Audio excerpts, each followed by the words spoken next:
right, welcome to the second episode of the Angry Jaywalker podcast. With me today is Walker Sale. Hello. Alright, now The Witcher 3 just came out, definitely the biggest game out right now. We've both played a lot of it. Walker, what are your general thoughts of the game? Phenomenal. It is. It's definitely going to be a candidate for Game of the Year. No doubt about it. I've been looking forward to this game for a long time. Like 2 months. It's never been that long. I'm pleased, to say the least. Good. I'm glad to hear that. I told you this earlier. I've never been more internally conflicted about a game. There's so much I love, but there's also quite a bit that drives me crazy with this. So I'm looking forward to kind of unpacking this and discussing it. Now, I think the highlight of the game, at least for me, certainly is the world. I think without a doubt, all the detail they put into it, what they made, even more than the story of the combat, I think the world is what's so special about this game. It's, very wide.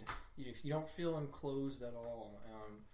They didn't add, there were mountains, but there weren't that many. If you compare it to Skyrim, you were kind of surrounded by this just encapsulating mountainous area. I don't know if you felt that way, but I kind of did. And this, you just, kind of out there in the world. Yeah, it feels open. Exactly. It feels like an open world game. Funny how that worked out. Yeah. But, yeah, I found myself looking, stopping once or twice during my play times and just looking around. And it's fair. I haven't done that with many few games, so that was interesting in that respect. I know for sure, personally, I found myself focusing too much on one particular thing. Like with the main quests, or any quest, there's those dots in the minimap that show. For most of the game, I just look at the dots, and then I realize at one point, how much I'm missing when I'm basically looking straight down as I'm in this world. And then I tried to play a bit more openly, and I just stop sometimes to look around because the amount of detail, the lighting, all of these different things come together to make such a beautiful game, and just an impressive game too. Just the scale is kind of mind-boggling. Now I heard this online the other day, and it was just like a revelation. It was amazing.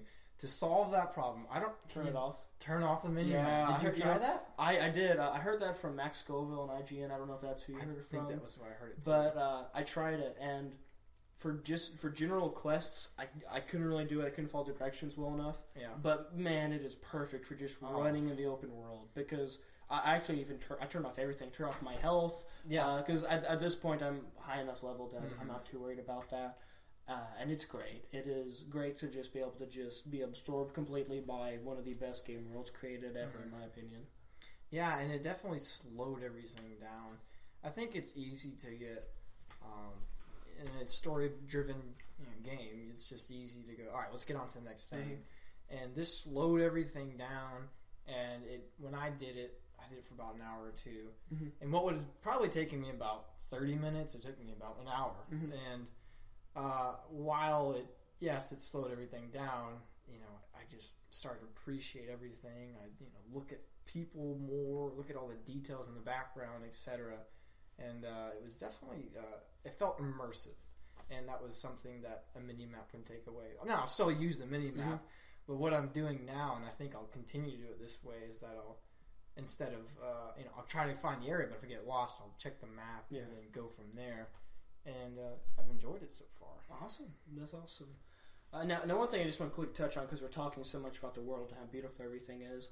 Are you familiar with the whole graphical degrade problem people are complaining about? I've heard that it's a problem. I don't know anything about it. Okay. So just a brief background. When this game was shown at E3 last year during Microsoft's press conference, it does look noticeably better.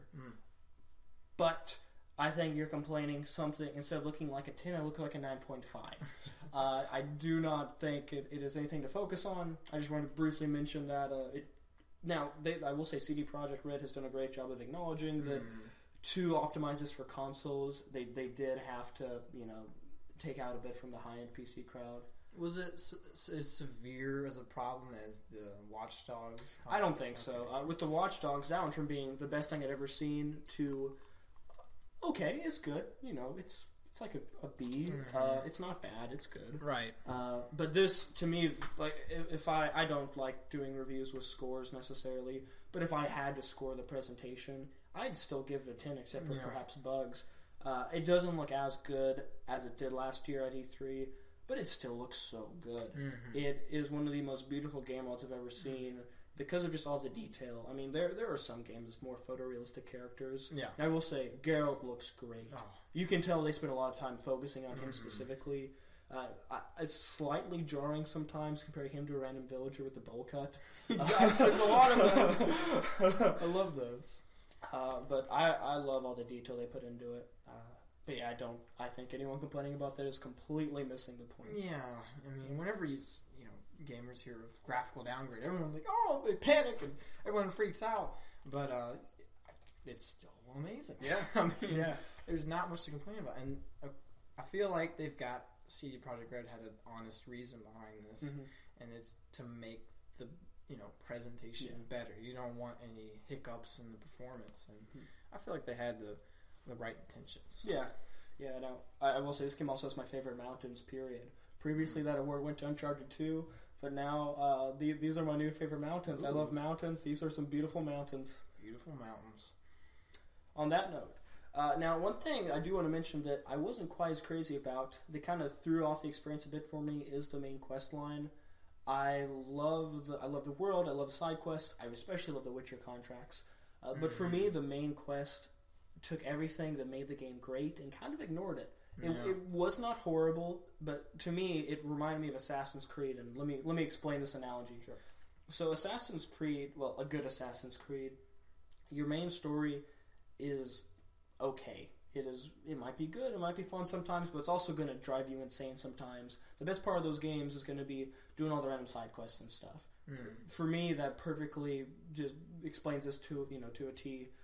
I love the side quests, as I mentioned. I love the Witcher contracts, but so oftentimes I felt like an errand boy. Yeah. I felt like to make this game feel longer, that they would expand it. So even with just say minor spoilers, the Baron side quest.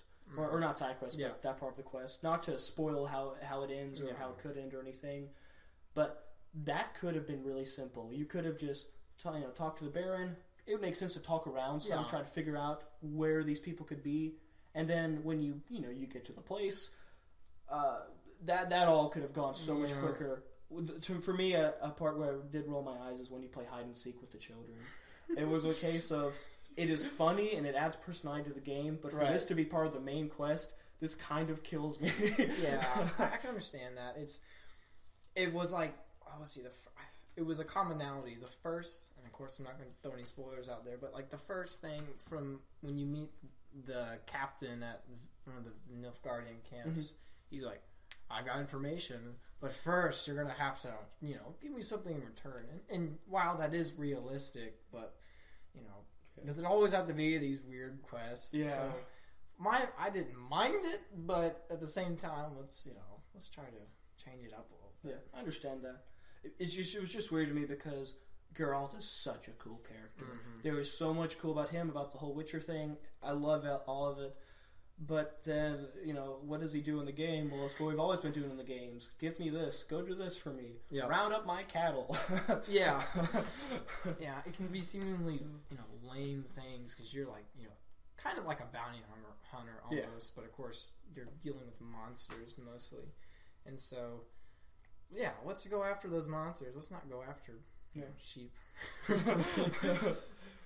Yeah. I will mention, though, even though the main quest, I was not a huge fan of. It has some great moments. It does have some great moments. Not to spoil anything again, but the Baron's quest was phenomenal. At the end of it, especially, I had to really think about my decisions. Oh, same. I actually changed my mind. I had first made the decision to, going to do my best to only say mild spoilers to people who aren't this far in the game. I did my best to preserve the tree. And then when I heard some chanting going on, I was like, no deal. Yeah. And and then the aftermath, I had to deal with those consequences, and I felt like I made the wrong decision. Did you make that same decision? Did you preserve the tree? I feel like I made the other way around. I did. Okay. Yeah. So I did the one I felt like was less traveled by. And oh my goodness, this whole thing is so morally ambiguous. Morally ambiguous, yeah. A lot of moral gray. It's just, that's one of the trademarks about The Witcher 2 that I found that I had never found in another game. And I'm talking about Witcher 2 right now. It was the first game where I was like, I don't know what the right answer is here. I don't know, how this is going to affect everybody. And that was highlighted in the whole Baron quests. And after the whole thing was over, I was like, really? Oh, man. Okay, yeah, I want to do it the other way around. And I think you did the other thing that I didn't do, and you want to change it too. And so I'm like, we're both wanting to change it immediately, which is something that is phenomenal. That people that are just doing different sides. There's no right way to go. Yeah, you lose both ways. Yeah. What is a bigger loss is up for discussion, but I do think that quest, better than any other in the main story, exemplifies what makes The Witcher so special. Things like Mass Effect, Infamous, especially Infamous, are very black and white. Yeah. Mass Effect will go into moral grayness sometimes, but you look at Infamous, that is just black and white. It even highlights this is the good choice, this is the bad choice. It's red. But for this, I don't know what's the right thing to do. And then do I even want to do that? It's a video game. I guess I don't have to. Right. It's tough sometimes. Yeah, even things like the little exclamation marks on the street that you'd find, the little side pop quests, and I'd do something and I'd be like, I really wish I'd done the other way. Yeah. And it's something so little, but you really cared and you really were interested to see what was the other side of this token, and that's probably what's going to keep people or it's probably going to allow people to play again, like do a second playthrough to see it other times, because I know that when I play it again, probably 75% of the time I'm just going to be the opposite of what I did, just to see the other consequences. Same here. I do that every time, even just to see the extent, because it's hard to know with a game like this how much it really changes. Yeah. But at least my first impression is that, at least from a story perspective, this would be wildly different. Yeah. Even towards the end of the game, what was so cool is a bunch of quests that you do that just kind of seem, scattered, a bunch of side quests and such, kind of come back into play. Good. I haven't made it that far. No, that's fine. I won't spoil anything. But have you... actually, I'll skip that. Basically, I had killed someone, and I thought I was doing the right thing, and it turns out I was, but at the same time, it still came back to hurt me. There is a good amount of that at the very end, which I really do like. Yeah. Now, what do you think of the... I don't know... with how far you are, you said you've been mainly just doing side quests. A lot. 25 hours of side quests. It says 25 hours, but I think I had about 4 hours of offline, so I didn't record that. So I'm just under 30. Okay. And I've probably played 50% side quests, 50% main story. So, yeah, I've done a lot of side quests. Okay. So I don't know if you're far enough to discuss this too much, but do you have any general impressions of the Wild Hunt?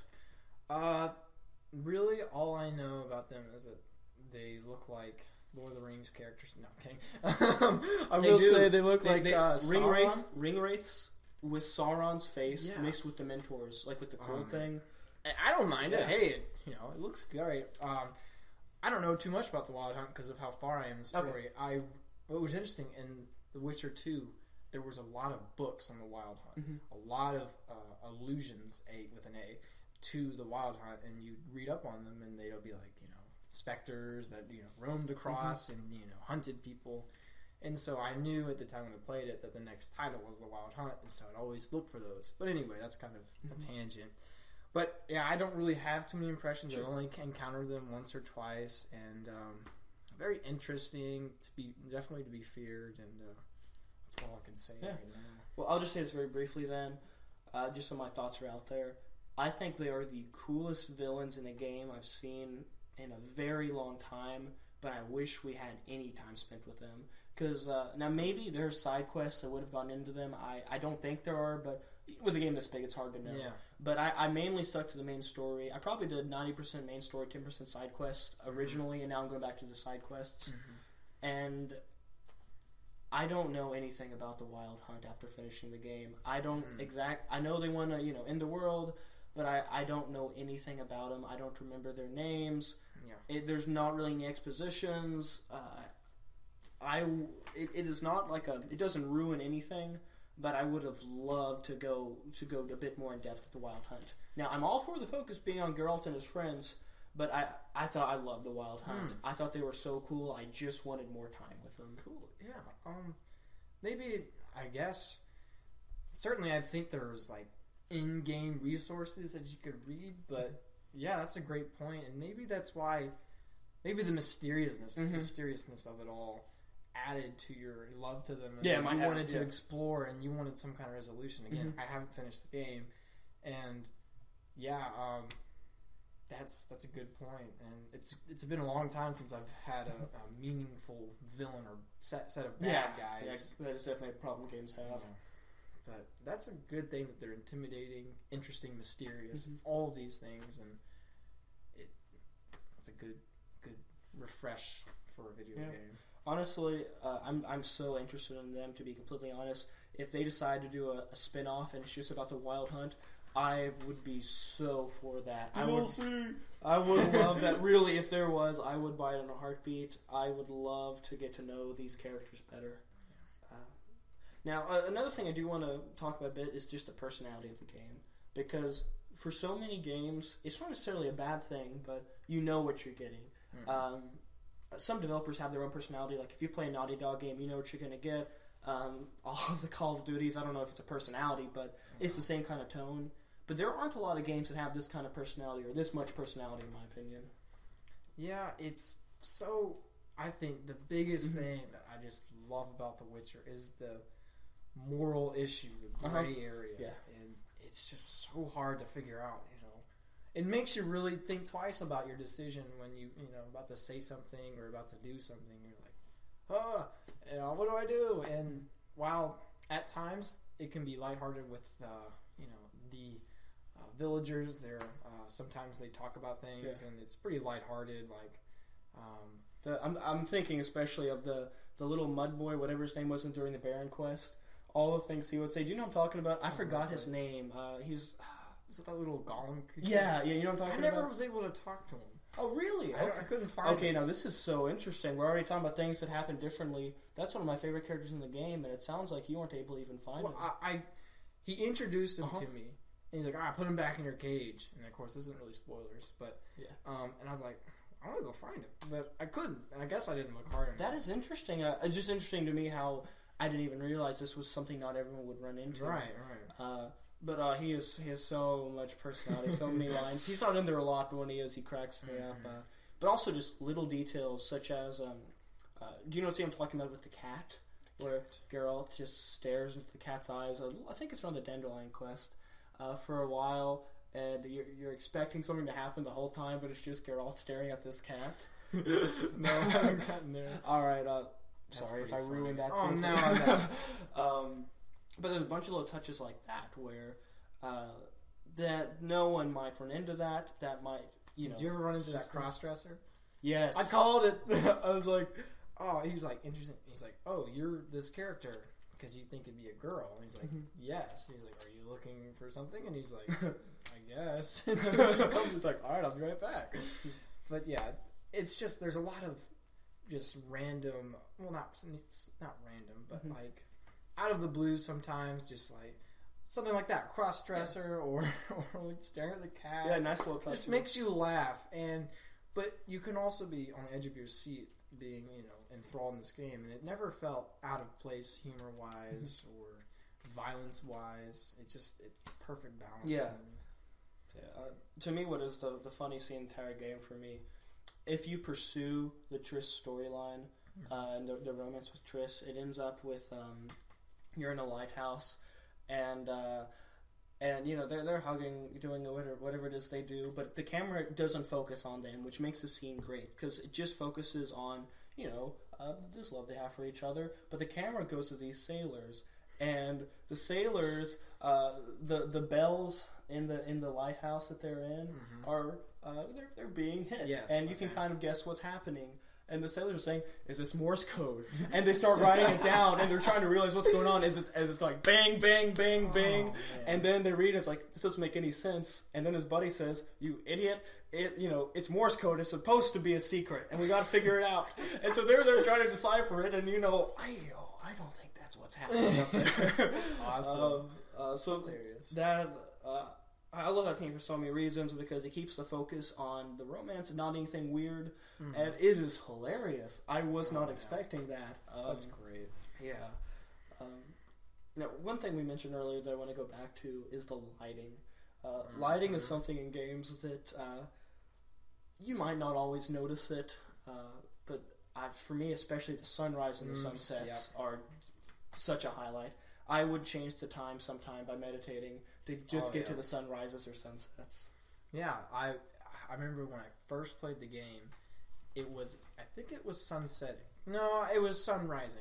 The sun was rising, and I was riding my horse with my partner, and it was just, the whole screen was like this orange, and the trees it just looked very, very accurate, and it just looked very beautiful, and I was like, wow, this is amazing. And it's a first impression, and it's a great time for that impression too. The nature is just beautiful. Definitely the lighting. Yeah, it's wonderful. Yeah, they do a great job with all that for sure. Now, what do you think about the? I've just lost it. Let me look this up. I was just looking at it. Another thing to add about the lighting. I was across the shore of one of the bigger cities, and it was nighttime, and I was having to, go across the water. It was like 100 yards or whatever, and I took a second to stop and look at the city, and they had, smokestacks coming out of the chimneys. You had individual lighting of the windows, and then torches you could see in the background. It was like, wow, this looks amazing.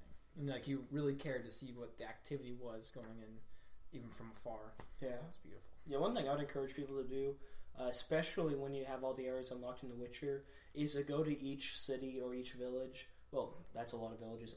All the big cities. Yeah. And just walk through them. Don't run. Don't ride a horse. Just walk through them at different times of the day and look around.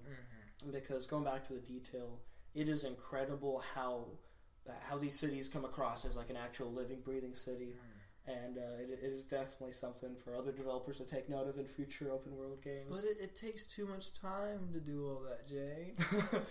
We can't even design women. Ubisoft. I'm just kidding. Yeah, well, I'm not, but hey. Yeah. Now, the part I was talking about earlier that I wanted to get your opinion on is the experience ratio, as I'm calling it. You get tons of experience for any of the main quests. Especially as the game goes on, you get more and more for each quest. But then the side quests and the Witcher contracts, you really don't get a lot. And for me, that kind of discouraged me originally to go through them, because if I need to level up for the stories, well, I already get all this experience from the stories. I don't feel a lot of need to go do side quests so I can continue the story. It was weird to me trying to figure out what am I getting for killing this monster. What am I getting for completing this contract to kill this monster, a quest? And then, I try to level up to be able to use a certain item, like a weapon or armor. And it's like, I haven't leveled up yet. I'm kind of confused. But yeah, I played a lot of side quests, and I wasn't leveling up too much. And then I go back to the main story, and I'm like on par with what I should be. It give you a suggested level to complete the quest, and I'm like, shouldn't I be a little bit ahead since I've done all of these side quests? Yeah, I understand that. I get it. I don't know how much money the main quests give you, but the side quests are very lucrative. They give you a lot of money usually, and you can haggle, which is awesome. Especially on the Witcher contracts, you can just load up. And so I ended up with a lot of money. I still have a lot of money. I have like 5,000 coin because I just went to the bank and exchanged all the currency. Like, wow, I got so much money.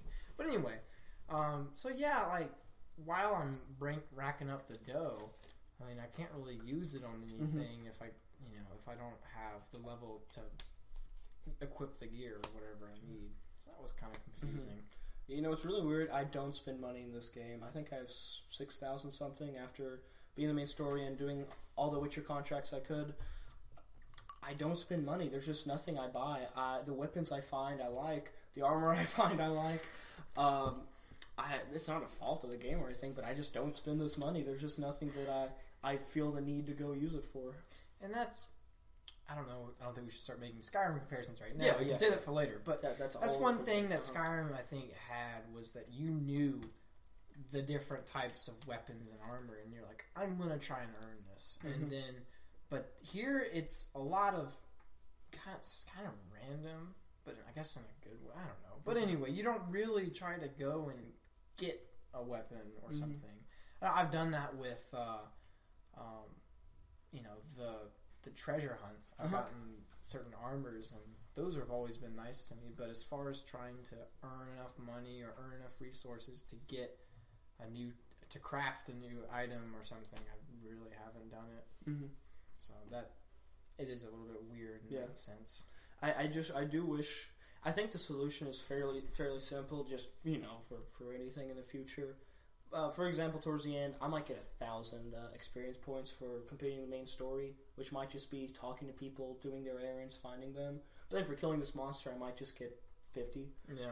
If they just change those numbers a bit, so like maybe bring it down to 500, but then add a few hundred to the side quest to make me feel the need to go get it and explore some. I think they're probably trying to balance it out, because on the one hand, they've got the current thing, and you're not really rewarded for doing this side quest besides the money. Mm-hmm. But experience is a lot more valuable. I think we've concluded. Yeah, for sure. But if you had taken me, for example, who's done a lot of side quests, I'd probably be level 25 right now, and I'm supposed to be level 16. And I think I'm level 13 right now. Oh, really? Yeah. Oh, here, just give an example of the difference in side quest to main quest. I'm at 32. Yeah. And I mainly did the main quest, so you've probably done a lot more side quests than I have. Yeah. And so it kind of hurts you when you want to do new abilities, and I don't mind it too much about those new weapons and stuff, but it hurts you in terms of abilities and stuff like that. But I think, I don't know, I think you should be rewarded with a little bit more experience, but not too much, because there are so many side quests. There are so many. And maybe that's why they're doing it, just to try to keep that ratio fair. Like, let's say there's 100, there's a lot more. That is a good point. Let's say there's 100 side quests, and there's 25 main missions. Well, shouldn't the main missions be 4 times more? But anyway. No, that's a fair point. That's certainly a fair point. Hard to find that right balance, I think, with any game. Now, you mentioned Skyrim, and one thing I do want to touch on, what do you think someone should know before they play this game? Should they go in expecting, this openness of Skyrim, do what you want, but there's a main story if you want to follow it?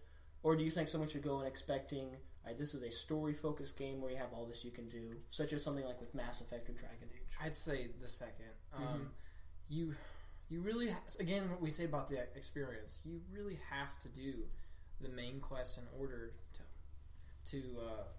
fully get out what the whole game has to offer. Yeah. So, like, you can go to all the areas, I believe. Even Skellig? I think so.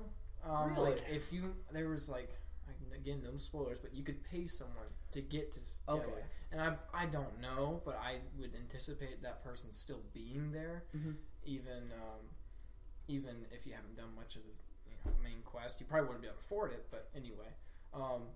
And also, I was it Oxenford, where they had this bridge blocked off, like, no one comes in here. Yeah. And I was like, without a pass, like, okay. So I just jumped off the bridge and swam over there. I completely bypassed it. And, when I got there, I was expecting them to be like, hey, he doesn't have a pass, kill him, or something like that, or arrest me. But no, I had complete freedom to go in there. Now, there really wasn't anything there for me because I hadn't leveled up. So I guess the second thing, you can do all this stuff, but you really have to do the main story, or follow along the main story to really experience everything. Yeah, I really appreciate everything. Going back to what you mentioned earlier, I almost wonder if you get so much more experience from the main quest to try to push the more casual players who might be just jumping into a game like this for the first time to do more than just go kill goats in the forest. I completely agree. You almost have to do that, to be honest. So yeah, when you get on, most people should expect to do the percentage, the ratio that you were, maybe not as high, but about 75-25. I would not recommend doing what I did. I enjoy the game so much more after I finished it, to be honest. Oh, yeah. Because I'm just trying to rush through because I just want to see the story, Exactly. get everything. And when my rushing through is, go talk to this person. Can you go fetch my cat? And you're like, okay, fine. There's even a part later where you're in a play. I don't think you got here. I'm not kidding. No. You put on a play to try to get someone's attention. Now, That's hilarious. in the context of the story, it makes complete sense. It's well explained. I get it. It is good writing, so on and so forth. But you do so much for this play. And it's a play. You are in a play, like a Shakespearean-esque play. It is hilarious, but I'm also still sitting there thinking, the Wild Hunt are out there chasing Siri. They are so strong, and I'm in a play. Oh, man. Yeah, there should be some more urgency. And, I think that's why let's see, about 99% of the games I've done, I have tried to get through that story as fast as I can. I probably wouldn't do a side quest unless it had some kind of special weapon or etc. But this game, from being able to have played The Witcher 2 before and just knowing what it is and knowing how much I enjoyed the side quest and just me wanting to experience that again. In addition to it being the summer, which is a great release time. Because if it was during school, I would probably done what you've done, just trying to race through the story and enjoy it later. But just me knowing that I'm going to put in over 75 hours in this game, and I'm going to enjoy every little bit of it and take my time with it. And I think that's why I've been able to do what I've been able to do without being frustrated. Because I don't remember being frustrated in this game except for dying certain times. But besides that, no. I've been having fun. Good, yeah. The only time I ever got frustrated was when I just, I wanted to continue. Yeah, exactly. It's just, find your own cat. Right, you're so close to doing something, and then all of a sudden they throw you a curveball, and you're like, oh, really? Okay. Yeah, do I have to do this? Yeah, towards the end of the game, the last, maybe even 6 hours, I thought I was right there at the end, and there's something else. Now, the thing is, within these 6 hours is what I think is the highlight of the game. I won't say who you're fighting. It's not really a big spoiler, but there are 2 boss fights. One you control as Geralt. It's going on the same time as the others control as Ciri. Wow. It is everything is great about the combat, which we really haven't talked about yet, put into a boss fight. And I love it. My adrenaline was pumping. Something I haven't really felt since Bloodborne. It was challenging, but not overly difficult. Right. It was more of just a spectacle, because for each fight, as you know, at the same time, all right, Geralt's over here or Ciri's over here. It's awesome. It is incredibly well done and really showcases how robust the fighting system is. So I love the fighting system. Yeah, let's talk about that. We have gone 20, 30, however many minutes it's been, and not even mention the combat in a game where you play as someone that goes and kills monsters using combat. So let's just jump into it. What do you like? What do you dislike? I love it. Okay, let me just... You have to make you don't have to, but this game you need to kind of compare to Skyrim, because it's an Skyrim is considered as, and was, the king of RPGs. Yeah. It is the number one, and now you've got something that's going to, bring up the discussion. It deserves a comparison. And when you compare Skyrim's combat to The Witcher's combat, it's night and day. It's night and day. It is night and day. Okay, Skyrim. If you had a good... I'm just saying average, okay? Average... I'm acting like Skyrim's listening to me. Yeah. And it's an animate thing. You hear Skyrim? We're talking about Skyrim, do you understand me? But if it had an average combat system, it would have been so much more enjoyable to me, and I would have actually finished the main quest, which I never did. And but this game, when you compare it to that, it's so much better. It's fluid. That's a great word for it, I think. I can't. It's a great word, but anyway, it's fluid. All of the moves are just connected, and it's not fidgety or robotic, and it's rewarding, and it's somewhat challenging at points, and it's phenomenal. I think one thing I quickly mention about the fluidity you mentioned. All right, I don't know if you've seen this, but Game Informer did a video back when they were originally showing off the game. It was well over a year ago. And the reason everything looks so sharp, they took a Polish swordmaster. They put all the wires and stuff on him. And it's a great video. It shows what they do, and he really does all these moves Geralt does. and they just transfer it to Geralt's character. So all those moves, if anyone thinks they look too flashy, well, that is exactly what this real Polish sword master did. And that amount of detail, you think about, I'll just mention something with a sword like The Legend of Zelda. Everyone loves Zelda. Of course, there's so much love about that series. But, when you're swinging your sword, it looks, just kind of, you're just swinging a sword. There's not much of an art to it. But you see Geralt swinging around, jumping around. There is a believable art to it. And the reason I say believable, recently, my sister played through Arkham City, and I kind of watched that over her shoulder here and there. Okay, when you're not playing that game, it looks so silly. Which is really interesting because I love that series. It's enjoyable. But when you're just watching it, it looks ridiculous. Batman is so fast. He is so acrobatic. He is just this, inhuman quickster. But then, with The Witcher, it's grounded. It is grounded. I think you could watch this as a spectator, and it looks like a believable sword fight. Yeah, I would agree. I love also the incorporation of the magic, or what they call it, science. I love the science. It's like, I'm usually a sword kind of guy. I don't really like the magic garbage. But in this game, and I know that's my play style, but in this game, I've invested all of my skill points into the magic. Really? Well, which spells are you using, or signs?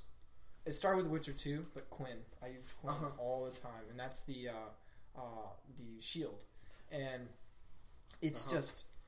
It gives me like added layer of protection, which is literally what it does. But it gives, whenever I use it, I feel like I've got an extra life almost. So like I can go in there aggressive, and then when they hit me, I can back off, wait for it to replenish, and then use it again and go again. And I usually never die because of that. You know what's really funny?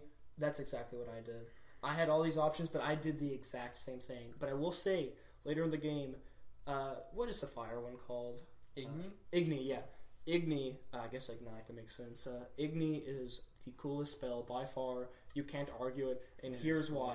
When you unlock I think it's the second layer, it's a continuous stream. Yeah. And so if you do enough unlocking, you have a flamethrower on your hand.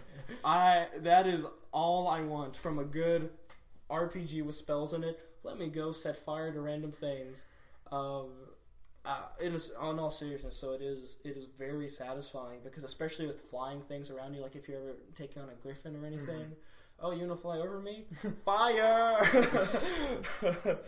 I think we should, all those spells are great, and they do reward you for not only using them in combat, but using them in other circumstances. For a prime example is I know what you're talking about. Is it Axie? Axie, yeah. Is it Axie? Yeah.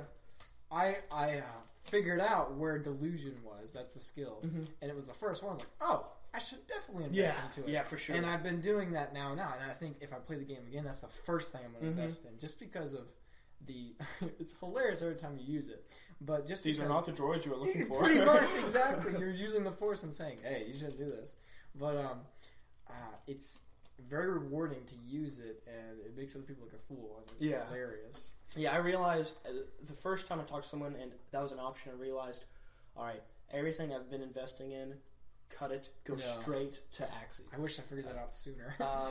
It is, I agree with everything you said, and it does such a good job of acknowledging how weird it is, because later in the game there will be a part where you do it in a group. Well, you have the option. Ooh. And so I just did it because why wouldn't you? You know, it's been working the whole game. And someone's like, he's using magic. And they start attacking you. And it's funny. There's a side character with you who's like, you're an idiot. Yeah. It's like, oh. I did regret using it once, though. Oh, really? What time? It was one of those exclamation marks, the pop-out side quest. And there's these two people arguing. And it was a whore and a guy. And I was like... A lady of the night. A lady of the night, excuse me. A strumpet, they call it. A strumpet. Oh, yeah, they do, don't they? Strumpet. I had never heard that word before. But anyway, I go up to the guy, I was like, hey, what are you doing? And she's like, I can handle myself. And then I was like...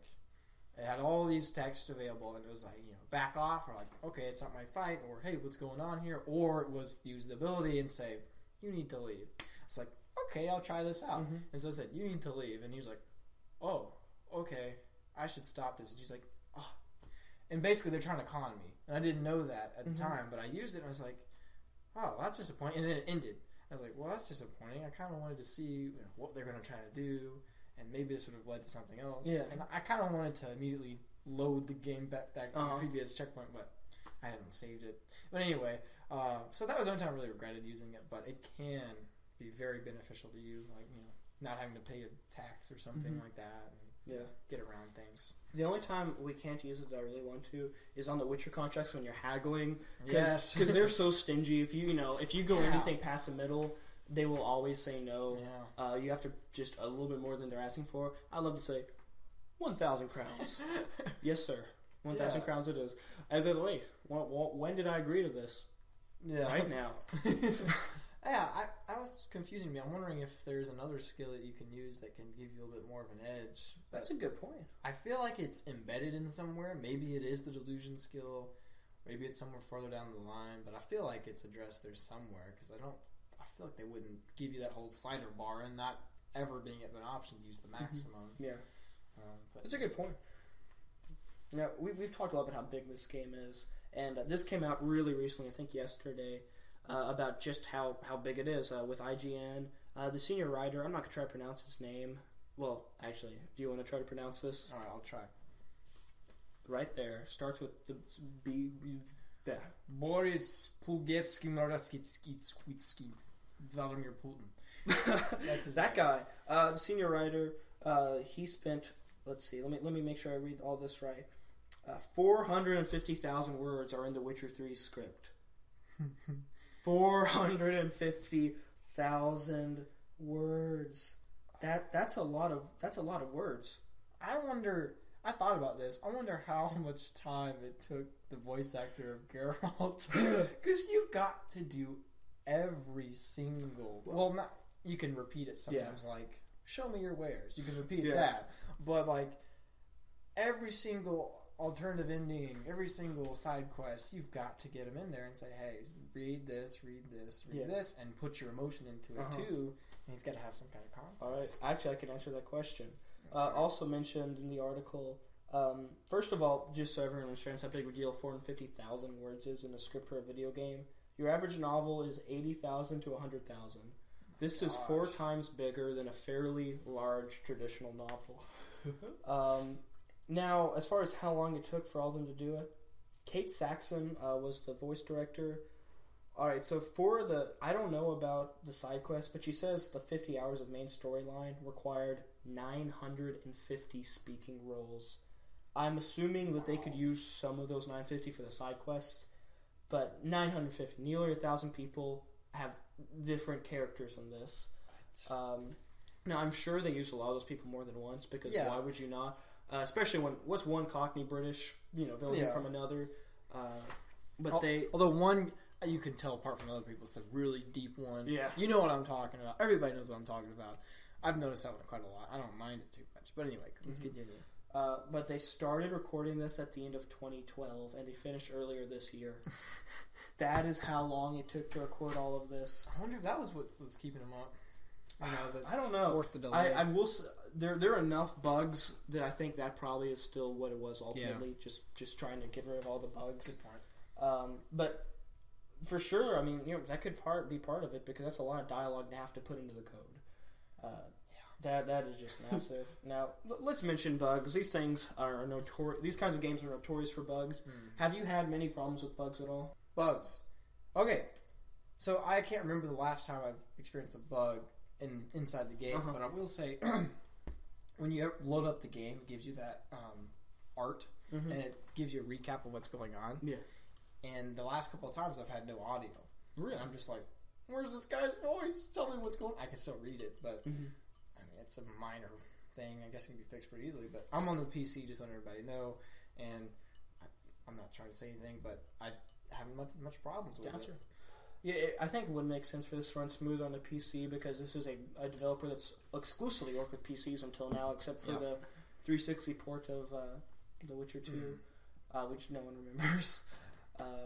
But I will say on the PS4, which I'm playing it on, the bugs are usually not bad, but they have negatively affected the experience some. They're usually just funny. There have been, I think, 2 or 3 times where I've been trying to go down a hill with Roach, and the feet just like go into the ground or something, and Roach's back legs come up. So Roach is kind of just going down with the back all the way up, the face on the ground. It's pretty funny. I laughed out loud each time that happened. But there've only been, I think, 2 cases where I've been negatively affected by a bug that actually changed the game, and those are unfortunately significant. Yeah. One of them, it wasn't a big deal to me. One of the boss fights, it was actually the first time you ran into the Wild Hunt and you fought the person they leave behind. He ended up getting stuck in a corner, and what made this kind of unfortunate, he was right behind these rocks that I couldn't jump over. We'll talk about this in a second with the controls, but when you're there's like normal running around and there's combat. Yeah. You cannot switch between the two. You can't. Or at least I couldn't find any way. I don't think you can. So you can't jump. So I couldn't get over these rocks. He was stuck. He was not moving at all. So all I would do, and I wasn't highly leveled or anything, I'd use Igni, and then wait. And then use Igni again, and then wait. And so I kept doing this, and I think it took 3 or 4 minutes of him just being still and me just Igni and wait. Igni and wait. Where, I mean, I'm not angry about it, but it definitely is not as cool as, alright, here we go, here's this big fight. Yeah. And then the second one, I will say, does kind of change everything for me on how I look at the end of the game.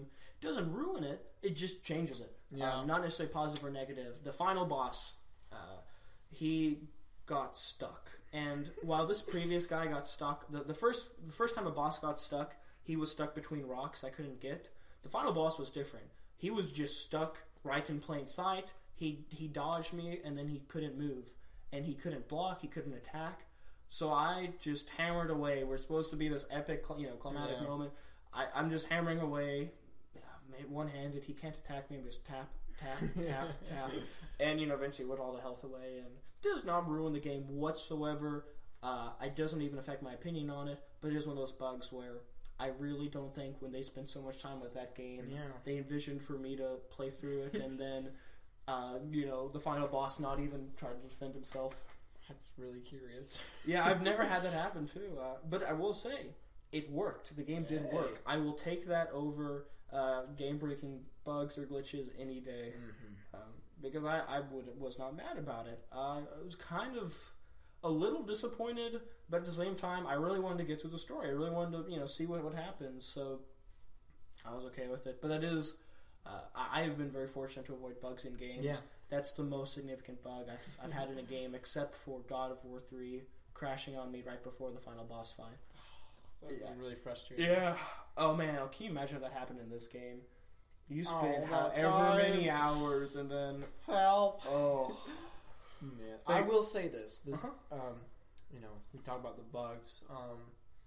I've never had it crash on me. That's good. And has it ever? I think I've heard it's run great on the PS4 and Xbox One. Xbox One's had some save issues where save files have been deleted. Actually, but they are so quick to patch these things.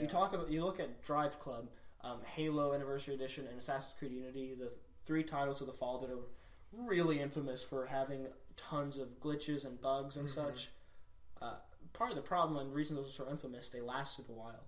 With this game, they are patching it now. They've already released, I believe, 2 patches for the PS4. I think I've had like 3 or 4.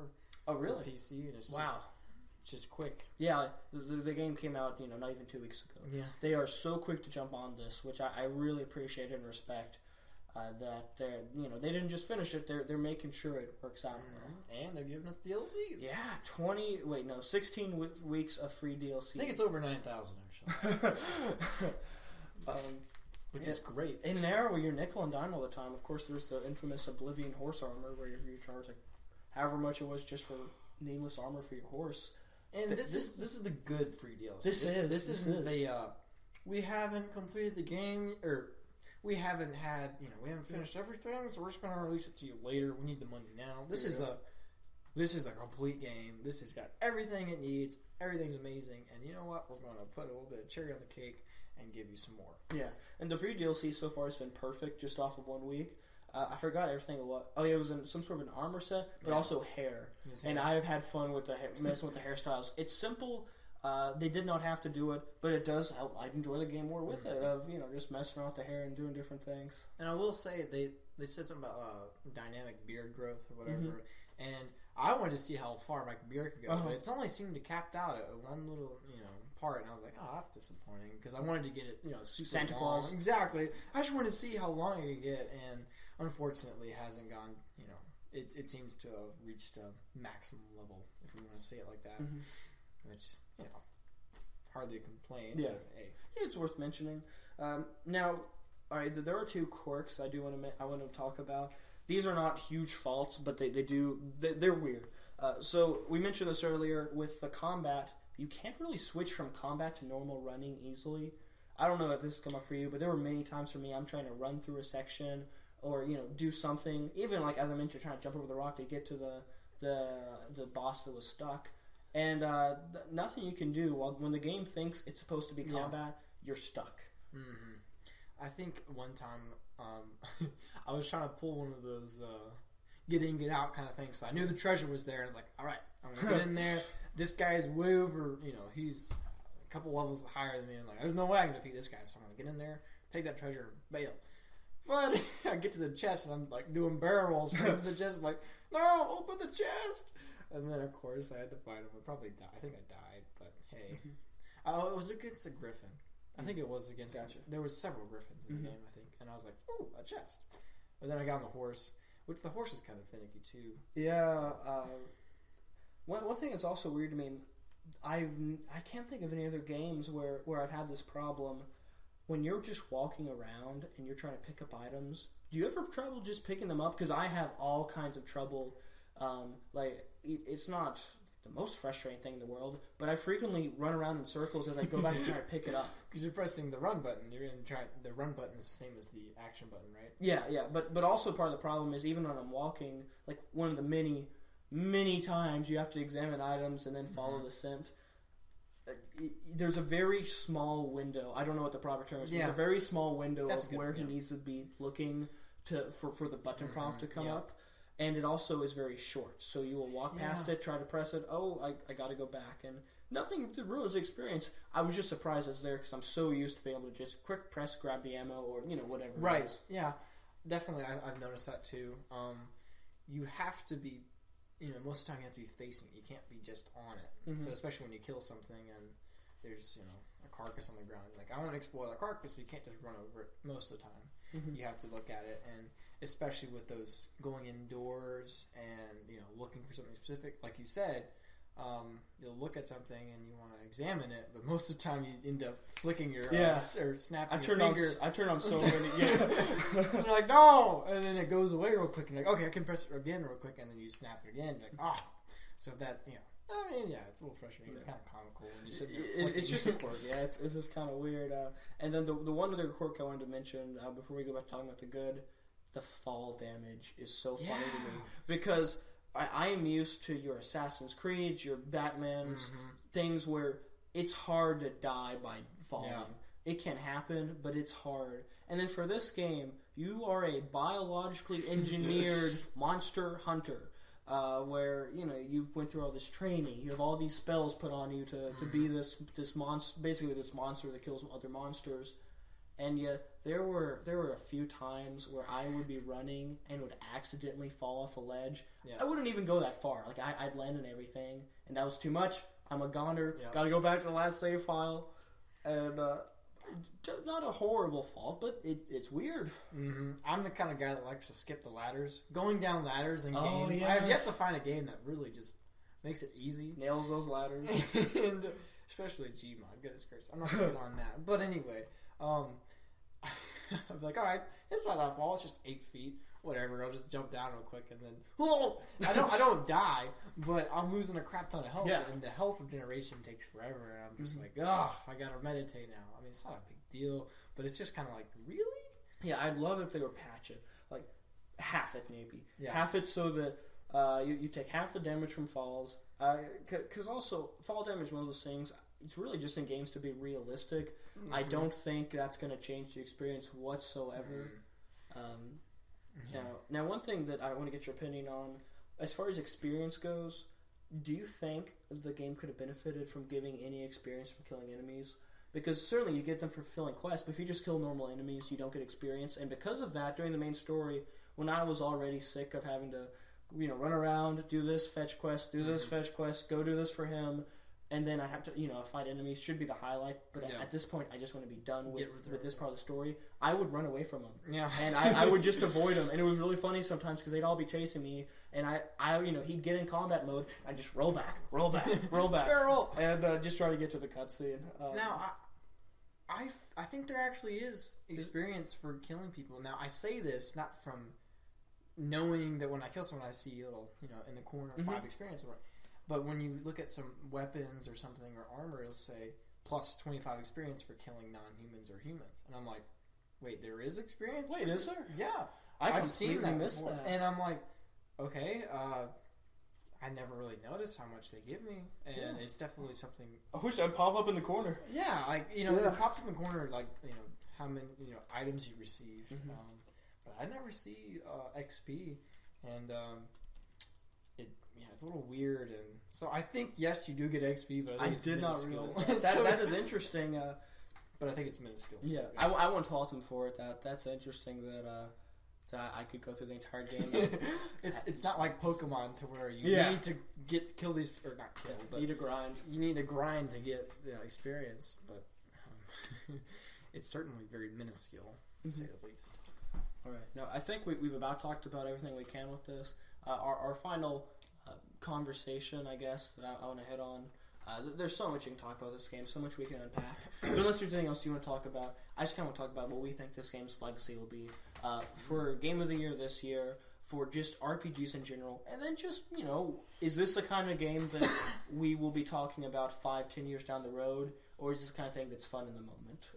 Is there anything else you want to talk about first of all before we hit that, or do you want to tackle that now? I can't think of anything else so far. I think we should tackle that. All right, let's tackle it. What are your thoughts on this game's legacy? Let's wait until the end of the year and then figure this out. But for my first impressions, sure. And so we can make hard conclusions. Yeah. But for now, as far as Game of the Year, we have to wait for Batman. Absolutely, we have to wait for Batman. We have to wait for Phantom Pain. Rainbow Six Siege, maybe. Fallout 4, I'm calling it. And is Battlefront's coming out? Battlefront, I didn't even think about that. And then there's, we'll see what Nintendo does. Their fall lineup is sparse enough. I'm sure they'll announce 1 or 2 big games for, the fall. And we'll see what they are.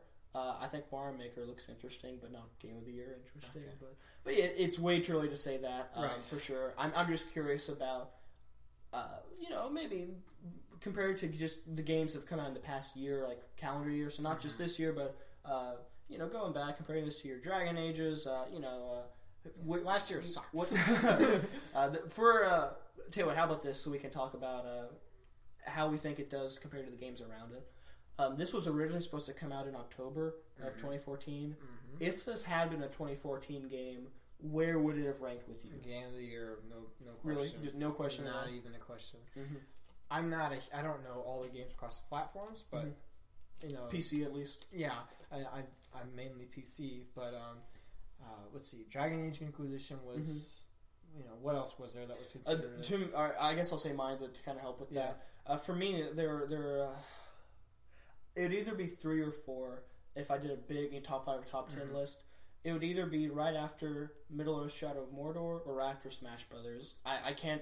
I'd have to really think about if Smash Brothers is if it should really be put above The Witcher. Yeah. Because what makes the game great is what's always made Smash Brothers great. Same. Like the stuff they added, I don't think is that good for the most part. So I guess after I talked myself into it, I'd put it 3 last year, which is of course very high. Yeah. I don't quite have the same love for it, but I really appreciate it, and I love the developer and how much time they spent with it. I would have had a 3 last year if it actually came out last year. Well, I didn't play the Dragon Age. I did play Smash Brothers, but I didn't play those games that people were considering as the game of the year. So it wouldn't be fair to me to say it's number 1, but it probably would have been number 1 for me if I had played those. And I understand. Again, that's not really fair to say, but. As for this year, this year's pretty loaded. I think the biggest competition, in my opinion, is going to be the Batman game, and I think Battlefront's going to be one of those multiplayer games. Bloodborne. Oh, I didn't even consider Bloodborne. Bloodborne's tough to know because it's PS4 exclusive. There's a huge part of the market that doesn't have it, but it is the the highest selling console, the fastest growing, I believe. Mm-hmm. I know so far at least Bloodborne would be tough to top. Not impossible by any means, but Bloodborne is a very, very good video game. Yeah. And so, and part of Legacy, I think, again, I haven't finished the game, but I think it deserves the new title as the king of RPGs. Really? I think so. I haven't finished the game yet, so this might be a little too early to say this, but I think so. And maybe I'm a little biased because I didn't enjoy Skyrim as much as I did, and I enjoyed Witcher 2 very, very much so, but I think it deserves that award. It can be topped, but that's what I think. And what's going to be so interesting, regardless if it's this year or next year, I think everyone's on the same page that Fallout 4 has to be announced at E3. There's just no way Bethesda doesn't announce Fallout 4. That's going to be quite the comparison. Yes. At the end of the year, comparing those two worlds. I'm very excited for that. I would not call it the king of RPGs. I would, for me personally, I would say this is a solid game, and this is a great open world. Now, I will say, I think this is the king of the open worlds. If we're looking at the open worlds from Skyrim, Oblivion, Morrowind, even something such as Dragon Age Inquisition, I think this open world itself is king. I wouldn't say the game as a whole, just because I do have an issue with a lot of the main quests, how I don't feel like they showcase the best of the game. But just the world itself, no doubt about it. I think this is the best video game world in terms of like an open world ever created. Certainly. And it is I think it's an accomplishment. I would really say that regardless of how I feel about the main quest, the world itself is so well done. I think it'd be worth playing the game, even if it didn't have the personality, even if the combat wasn't great. I think the world and exploring it is enough to warrant a purchase. I think that's the biggest knock on the Witcher 3 is the main story, and there's not too much going on there. Yeah. But yeah, I completely agree with what you had to say. All right. And, I mean, we haven't even talked about this. I'll just briefly mention. I like a lot of the characters, too. I think they do a really good job with well-written characters, too, and that's definitely not something you'd see in Skyrim. This is another game. Yeah, go ahead. Another thing. And maybe it's just because I'm being a little more mature, but, like, I actually memorize the characters' names. I memorize characters' faces. Like, for example, a character that was not even a main character, was in there for, like, 5 minutes, reappeared about, I'd say, 20 hours later in the game. Which character? It was the bartender. Oh, okay, yeah. That you see initially. And I saw her, I immediately recognized her, knew exactly what we did with her and everything like that. And I was like, oh, that is her. I recognize her. And it's like, that not surprised me, but I was like, kudos. You know, I actually care for these characters and I memorize them and everything else. Something that you do in real life, but necessarily get video games. Yeah, it's certainly worth noting when a game does that good of a job writing the characters and designing them. Well, I guess that about wraps it up. Any final thoughts? I am curious to see what the future is for all of these DLCs. I think they've got it planned out, but I haven't really looked at them. They have 2 lined up right now. I forgot the names for it, but one of them's supposed to come out supposedly in October. We'll see. The Witcher 3 had 2 delays itself, so I wouldn't be shocked if the DLC was pushed back. Yeah. But one in October and then one in 2016 is right now the plan. That's all I have. Yeah, 2 $15 expansions. I'd definitely say this is a great addition to any library. So much to do in that game, so big, and it's different too. Certainly GTA is famous for its great open worlds, but there is so much different with this medieval world, the personality of the world, just the Polish touch even too. Polish. Definitely one of the games where, even if it's not a personal favorite of mine, I definitely think people should play it. Yeah. I do not regret purchasing it one bit. Is it a buy, a rent, or a pass? Ooh, I don't really know how to say that. It's a buy. Well, I'd say buy because if you rent this game, you will pay so much money to Redbox. Because let's say Redbox is $2 or $3 a day, whatever it is now for a game. Assuming you have a normal life, this is going to take you many days. Yeah. Buy it to save money. You will lose money if you try to rent this thing. Buy it, save money, and enjoy it. I think the biggest thing to keep in mind playing it is to slow down. Yes. I think I would. whenever I think that took away from your experience. Oh, I agree. It did because I was rushing through the less stellar parts of the game and was ignoring what makes the game so special. The golden gems. Yeah. Just slow down and enjoy it for sure, and don't rush through it. Got the whole summer to play it, assuming that you're listening to this. Don't go outside at all. Actually, yeah. You think you have a good sunrise? Look at the sunrise in The Witcher. Yeah, don't even worry about the other stuff. You don't have to wait till the sunrise. You can just click meditate. Don't go outside. Don't sleep. No, don't do that. It's a bad idea. Sedentary lifestyle is the way to go, I've heard. I can see that. Oh, you can see it, huh? I saw it on the wall right now. Okay. On that note, this is the Angry Jaywalker podcast. Signing out.